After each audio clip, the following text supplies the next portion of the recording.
Now. All right. 9, 8, 7, 6, 5, 4, 3, 2, 1. Hello and welcome to episode 64 of the Liberland Show. I'm your host, Adam J. Carswell. Today we are joined by Loris de Gaspari, World Diplomat of Liberland. Loris, thank you so much for coming on the show. And do you have any opening remarks for our fellow Liberlandians? So thank you so much to be part in this incredible project. I'm so glad to be here live on the Liberland Show. I have seen all the appointments before, and I'm so glad to be here. Happy to have you here, and I know we've got a fun backstory as to how you and I first met. And you know what? Let's just go ahead and dive straight into it.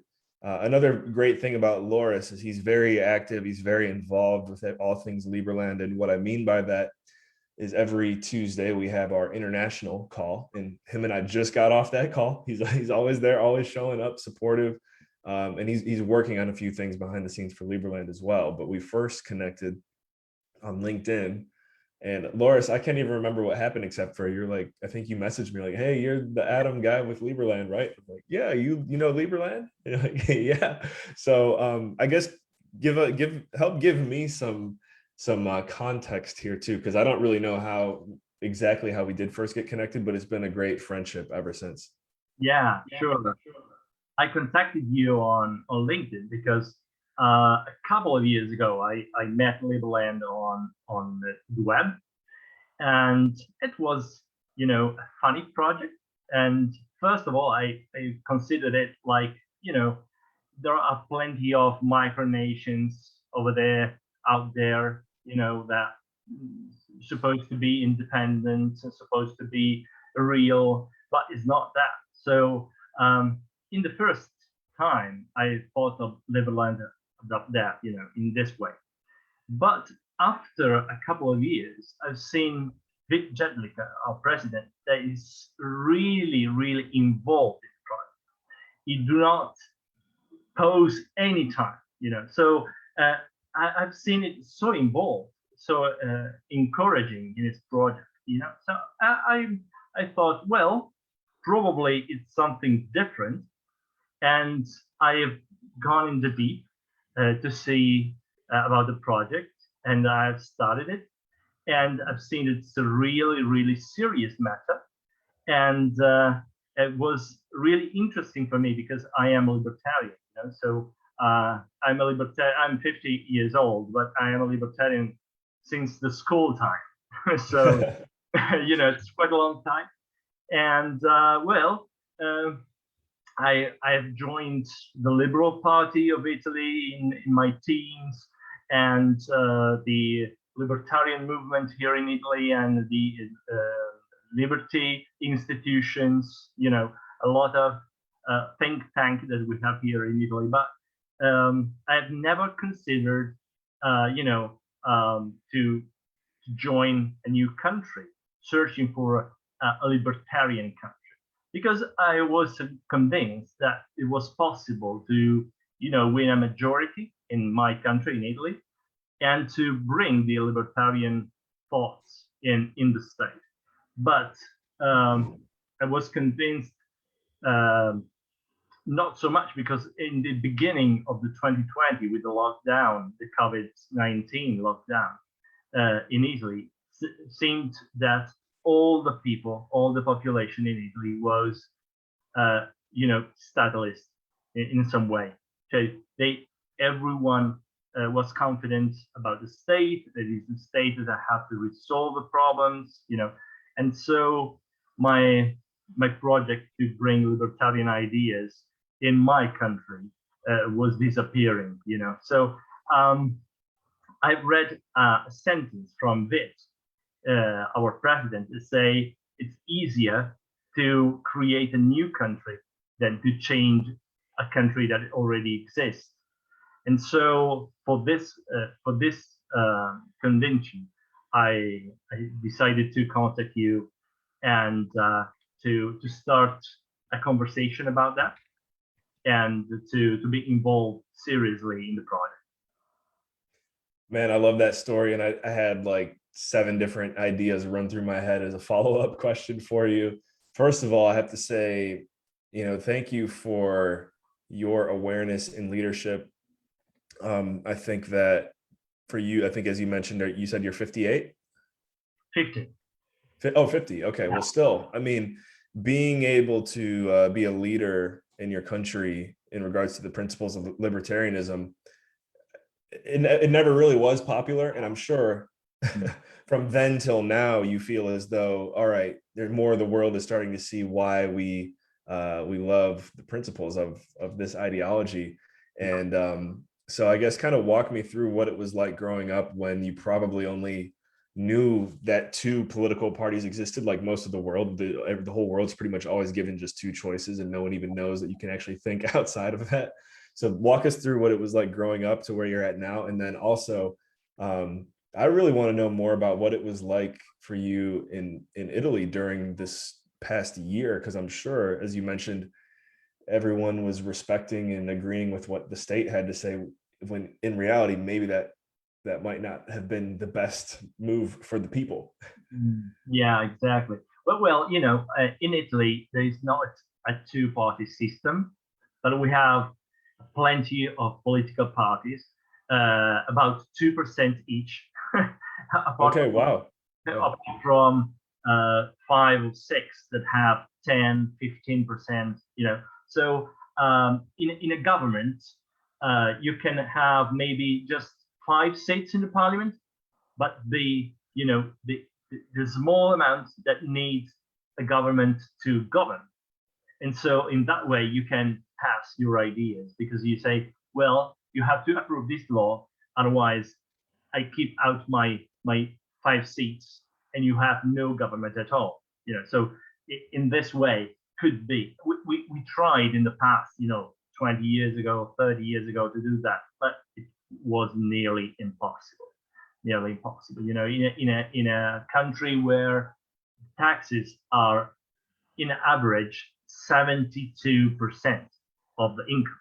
Okay, so if you have Is that the tax rate in Italy right now? exactly Oh my on the goodness. enterprises, so if you have, for example, a shop, that you gain 100 euros, but you pay 72 in taxes. So it's crazy. So I consider the entrepreneurs here in Italy fool or heroes, because it's not possible to work like that. Yeah, there's no in between. You're either you said Exactly. fool or hero, right? Exactly. Yeah, wow. So well, in the beginning of the 2020, the state decided to become a state of police, and we were unable to go outside our home for 3-4 months. It was impossible. My son-in-law went outside for 100 meters and went fined for 500 euros. Wow. So, it's crazy. But all the people, all the population was saying, "Oh yeah, the state is good. The state have decided for our own health." But this is I'm with you. I don't know about that. incredible. And still now, the state decide everything, and they have taken in this 1 year and a half crazy decisions, but nothing can do anything to stop that. Right. And that's, I think hearing your story there is another reason why, a lot of our leaders on the European side of things for Liberland are so, well, you physically and geographically are much more close to Liberland, which actually, for everyone joining us, if you don't know what Liberland looks like from an aerial view, you can look right behind Loris. That's a nice shot of our country there. But I think that, I can't imagine. I mean, obviously, the taxation system anywhere in the world is well, I shouldn't say no one's in favor of it, but it's not something that is looked at in a good way by the people, even though we all mostly move along with it. I can't imagine what it would be like if all of a sudden in North America it shifted to 70% of what you make goes to someone besides yourself. That's insane. And not only you, but millions are living that reality. And it shows why probably entrepreneurship isn't as popular or maybe frowned upon a little bit where you are. And then, yeah, I mean, it also shows this is why Liberland needs to exist in Europe.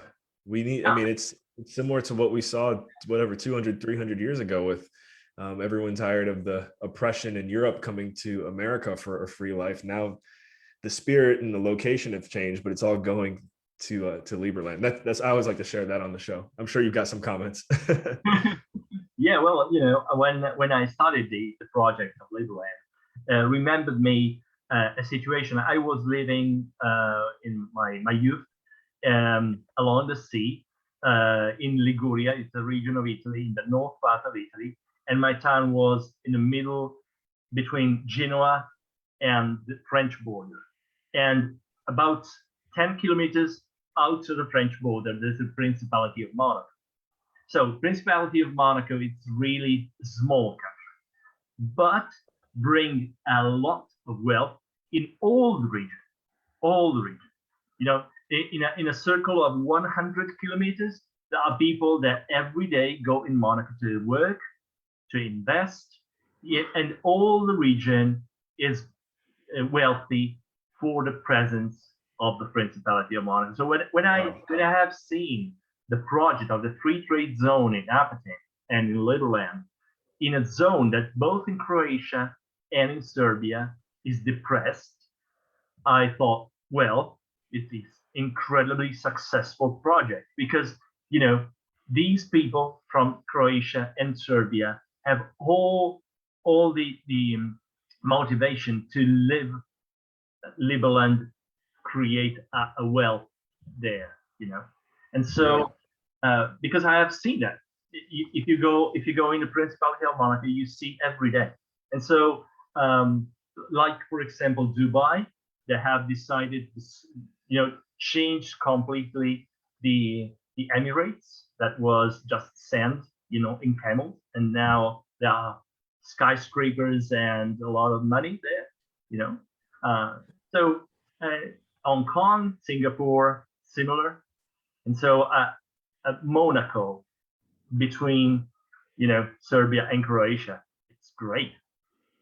And a lot of I'm happy you mentioned that because I think we probably don't talk about that enough on this show, but a lot of our citizens and supporters and diplomats like yourself, we all are confident that Liberland will be the next Monaco. For example, you can look at Singapore, you can look at Hong Kong, these city states, if you will, or these small geographic regions that produce lots of wealth for the surrounding area, and it has to do with the laws within those lines. Sometimes I wish there wasn't these lines in the sand, but now in this digital world we're living in, I mean, who really knows? But I'm happy that you mentioned that, and it reminds me. I mean, the city in France, it's called Nice, right? Is Nice close to Monaco? Exactly. And that's an example. I know Nice is known for its wealth, and I know geographically it's close to Monaco, right? So exactly, it's about 15 kilometers from Monaco.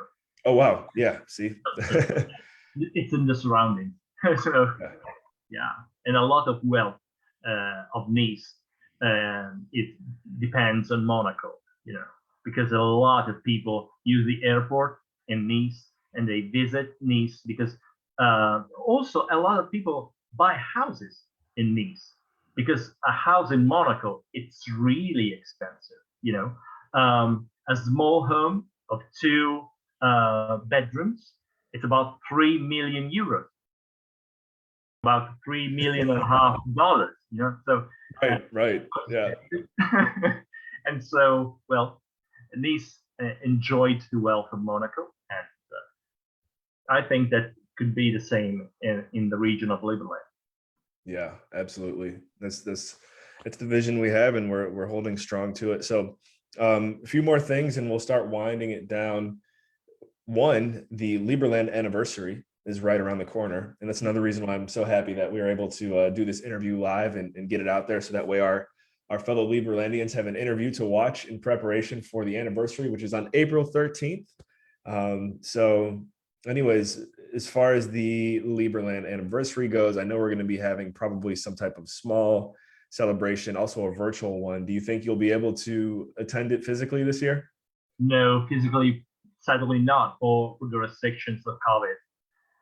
But because it's impossible to go outside a small region, not the country, so Wow. it's really So impossible. even in Italy right now, you're still not able to go outside of your region without Exactly. getting, Yeah, wow. you have to have a good reason for work or health. But if they catch you outside the region that you belong to, they fine you. So What do we call this? The snitch society. And yeah, hey, I mean, where I'm at right now here too in Canada isn't, well, I'll just say I'm looking forward to some of these restrictions, hopefully going away forever. We'll see. Not to go too far down that rabbit hole. The last piece is really, as a Liberlandian on your journey, what has been your favorite moment so far? And then also, what are you looking forward to the most that we haven't already discussed on the interview? well, I think that Project of Liberland is not known so much out there. So we have to bring the word outside, to talk to the people. And I think that, for example, the free trade zone in Apatin in Serbia could be a good message, for example, for all the entrepreneurs here in Europe, especially in Italy, but not only in Italy, that are looking for a place in Europe where to bring their own enterprise to pay less taxes.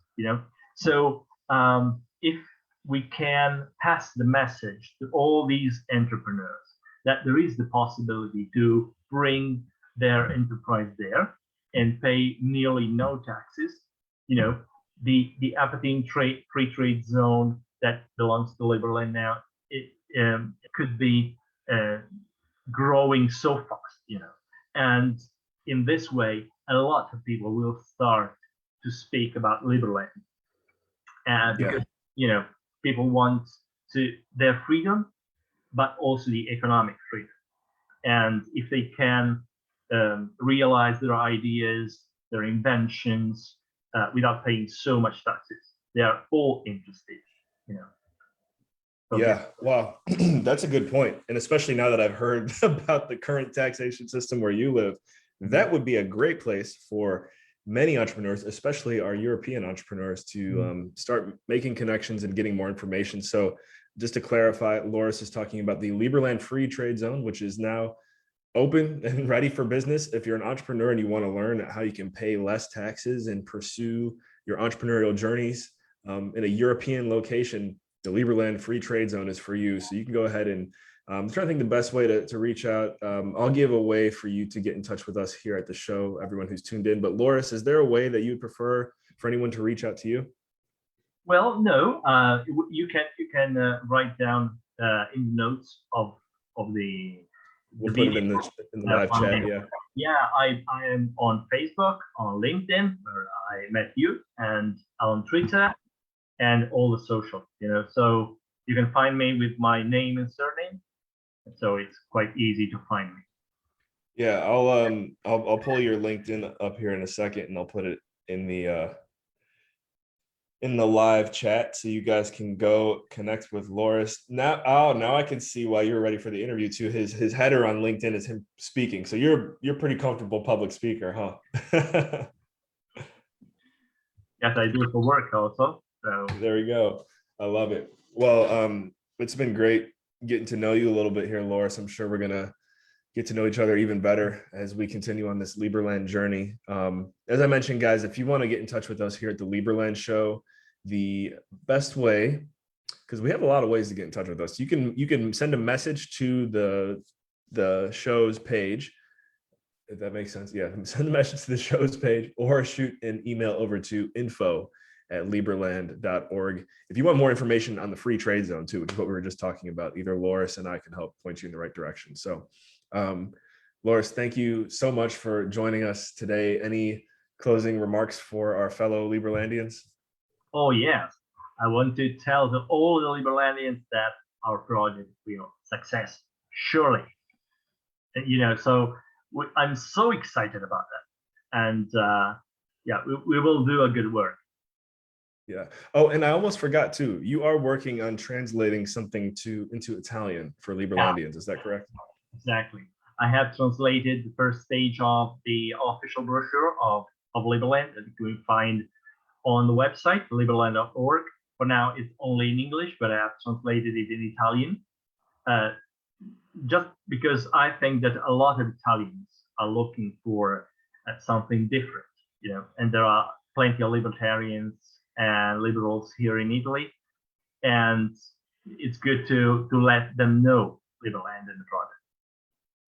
Sure. Thank you. Yeah, thank you for doing that. So there you go, guys. Man, I used to know a little bit of Italian, and of course it's slipping my mind right now. I know grazie, thank you, Loris. But if you want to read his brochure or translate it into Italian, the Liberland brochure, now you know also who to speak to and where to go. So Loris, thank you one more time so much for coming on the show. Thank you, Adam.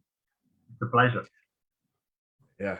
Guys, this has been episode 64 of the Liberland Show. We were joined today by Loris de Gaspari, World Diplomat of Liberland. I'm your host, Adam J. Carswell. Thank you for tuning in, and we will catch you in the next episode.